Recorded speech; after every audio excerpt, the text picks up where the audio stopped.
My dear CA students, you have 90 days to go for January 1st. That means you have exactly 90 days for preparing for the upcoming January examination.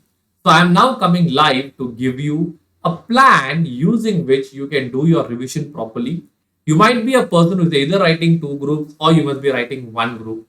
So what I recommend to all of you is that break up this 90 days, or I would approximately call it as 3 months. Break it up into two parts. Call the first 2 months and then you go to the final 1 month. Okay? Plan how many hours you have available with you. Plan how many hours you need for each subject and try doing the first revision in this first 2 months. All right. Last month should be a buffer month. So whatever you cannot complete in the first 2 months is something that should go into the buffer month. By doing so, even though you may not complete everything, but at least you will be covering around 80% in the first 2 months. So now, friends, I'm not sure if you have heard about this rule, which is called as the Pareto analysis.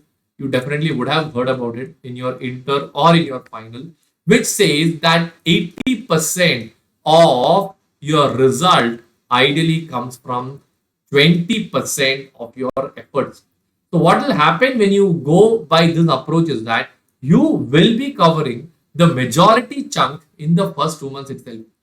So there will be some things left out because many a times what happens is many students might not be able to cover it. But that 1 month, whatever is left out, will be in a way that every hour you spend in the last 1 month will only result in a less amount of marks per hour. But whatever hour you invest, before that will contribute to more marks. This way, you will be able to cover 100%, but the major chunk will be over in the first 2 months itself, and that will give you a lot of confidence. So do a good planning, friends. Any doubts you have, you message me. I am also with you. Let us work together. Let us win together. Thank you so much.